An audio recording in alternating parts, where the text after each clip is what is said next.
a deep dive, 1,000 meters diving watch. Well, let's have a look. Mono case watch, that means the back cannot be opened. So the movement has to come out from the front.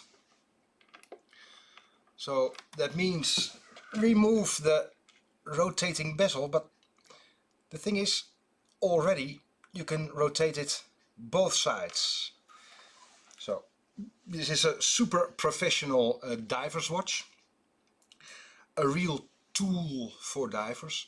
So that should rotate only one way, because the rotating bezel means you can lock, see there's the hours, and if you put your marker there, then you know the amount of oxygen or the time you have for your oxygen. So if it moves this way, it only makes it go less. If the bezel can rotate this way, the oxygen time can increase, but your oxygen will not be more. So that's why, for safety reasons, a professional bezel for a diver's watch only should rotate counterclockwise. So let's have a look. We'll have a look what we see here. Again, here the T means tritium, and that's the luminous paste in the hands. Already see there is one piece missing, and I think it's not too difficult to to see where it is. But we had a chat with the owner, or a friend of the owner. What we're going to do is we are going to restore the hands, but restore them to this color luminous paste. So we are going to remove the paste that is in there, and because it's so stainy and it doesn't look right with the dial, so we are going to remove the luminous paste in the hands and make the color, restore it back to the color of the dial, and then it's one general look, and it looks amazing. Well, here the case back, it's a mono case, so that means the back is sealed, so the movement has to come out from the front. 1,000 meters water resistant, you don't see that too often, at least we don't. Test it. Well, yeah, I do hope it's tested, otherwise I put it on the case back.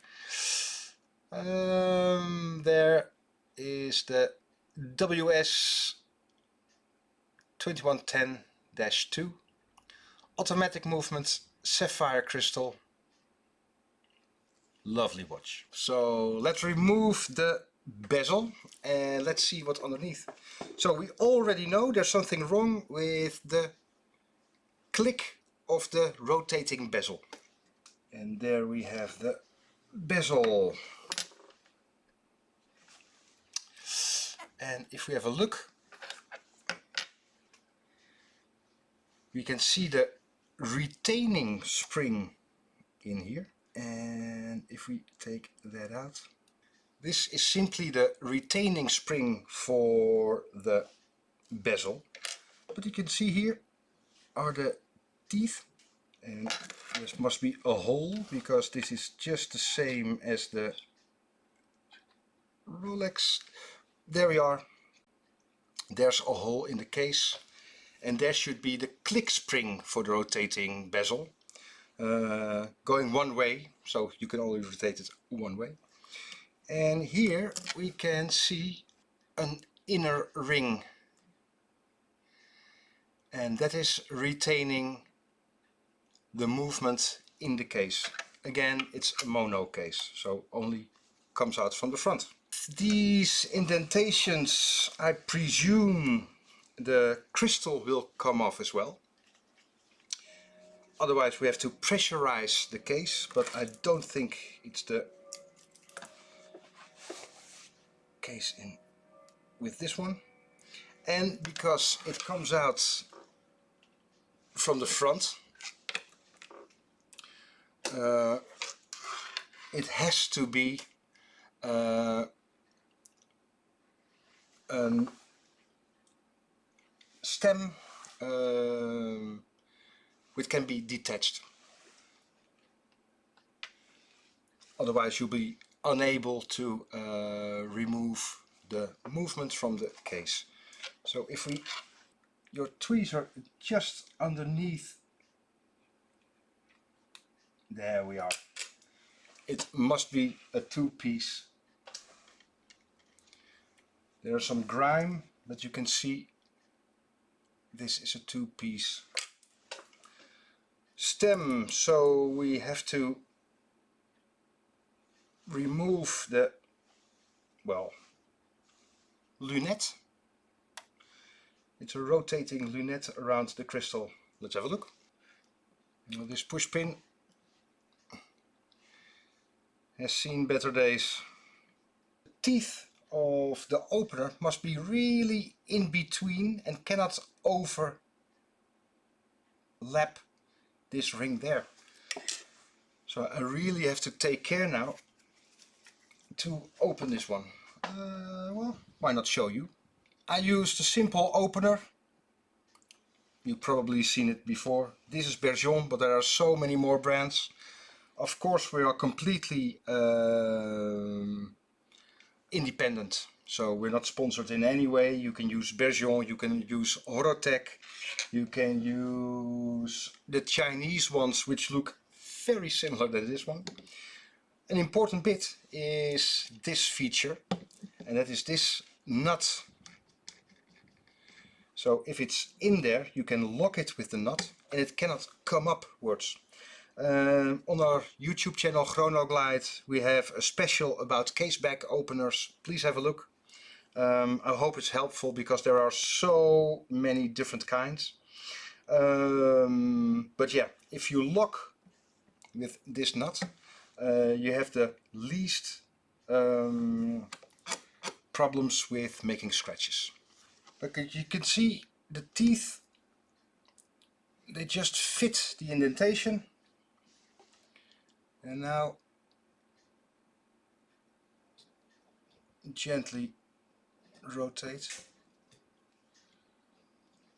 So this here has a seal, and maybe this side as well. Probably, yeah. Oh, even a double seal. Nice. Look at this. So the crystal is resting on this seal and that seal as well. Then another seal underneath here. So already we have 1, 2, 3, 4 seals just for the retaining the movement. Hey, and now we know why the luminous paste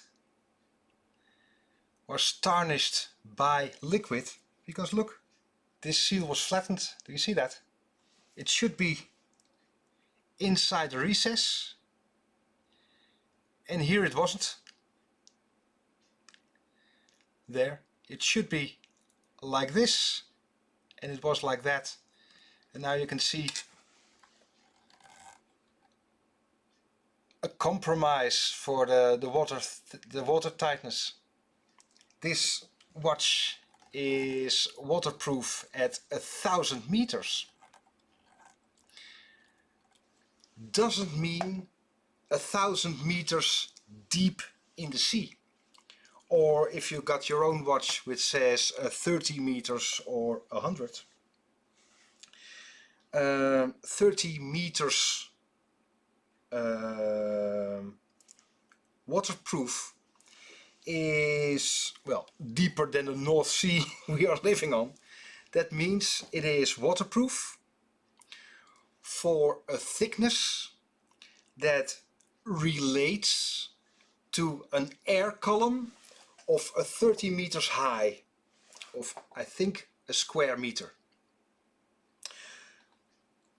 So the meters on your watch dial aren't the meters you can go deep under the surface, but it's the pressure that amounts to an air column, that amount of meters high of pressure can withstand pressure. So that is a misconception for waterproof. So 30 meters waterproof, if you think that is 30 meters deep, well, you go dive into the North Sea with a shovel, don't forget your shovel, and dig a hole for 4 meters, otherwise you cannot even reach a 30 meters deep. There are parts that are deeper in the North Sea, but over average. So yeah, that's it. So 30 meters is only washing your hands, maybe sneeze over it, and that's about it. 50 meters is you can wash your car and maybe you can shower. 100 meters, then you can, okay, that is coming into the real water resistant, waterproof. So you can have a shower and you can swim on a surface, but not really into the deep. So common misconception about the amount of meters that there are on a watch dial. Well, you probably know this monster, and I must confess we hardly use it.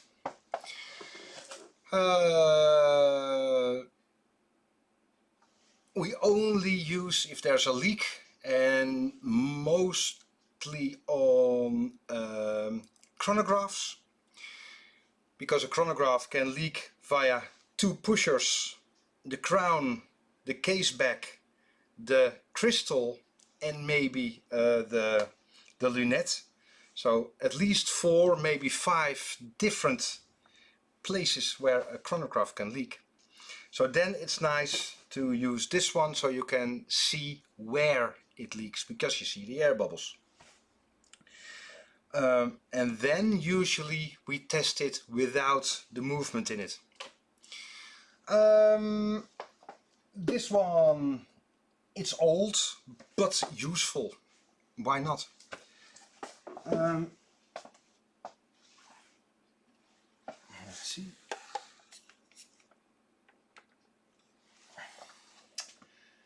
You can open the top,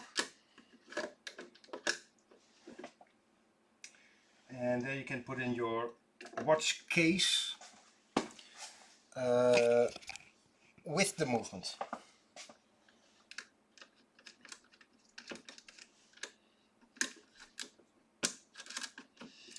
Maybe not too long I'll make a video about it. But now, for now,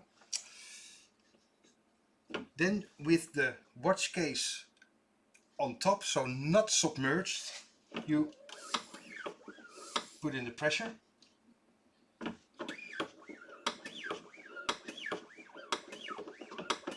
You can see here the pressure.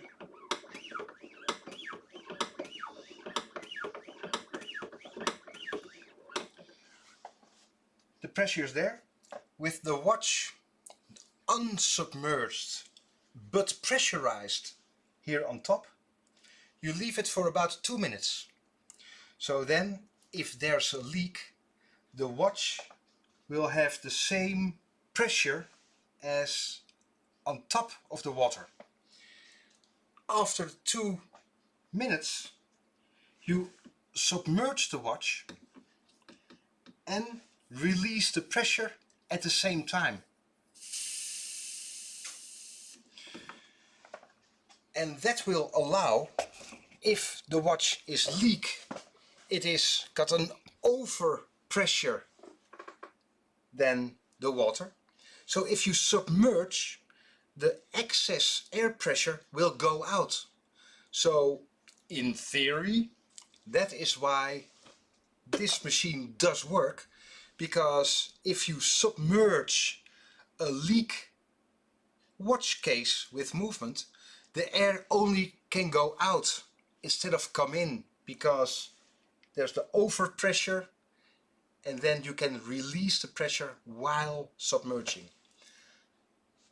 Of course, the crystal can pop out, so there is a risk, but not too much. So if you can acquire this one, why not? We haven't used this one for a long time. The leak controller, just about the same, but pressurized through air. Well, this is a finger cut, a condom, you can use it, call it. And this will really explain what happens in this machine, because the leak controller, it sucks out the air out of this column, so it makes a vacuum. And maybe you can have a look what's happening to the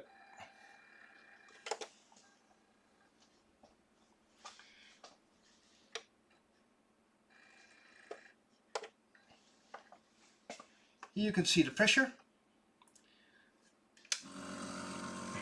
and see what's happening here. It creates a vacuum, and do you see this?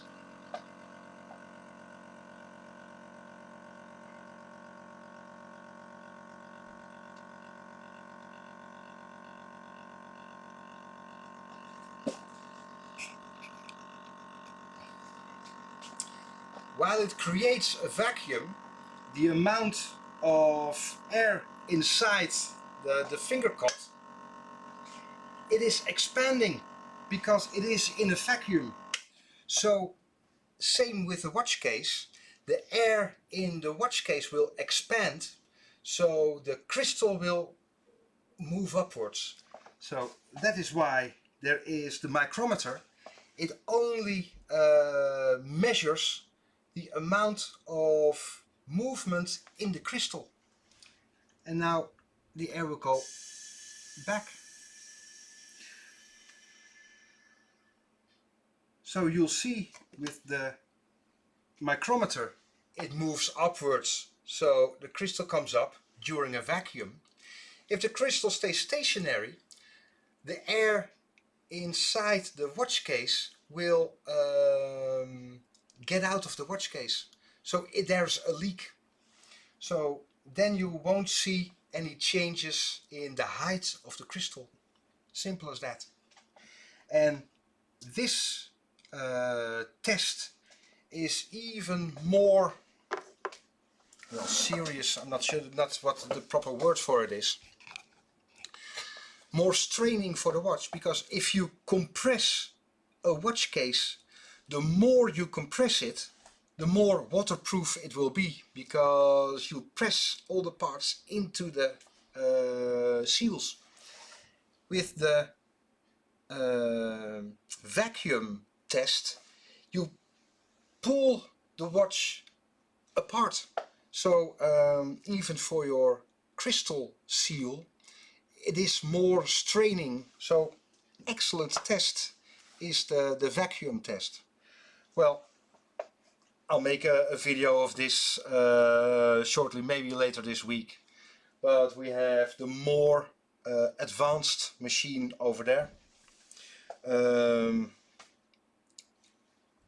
Automated, so easier to test. But now you can now you can understand why we don't use the wet tester too much, because the vacuum and the compressed air is a safer test, and maybe even, no, not more accurate, but easier to read. And if you really cannot find the defect, then you do the wet test, but usually without the the movement inside. I do hope that was helpful to explain waterproof and the testing of it.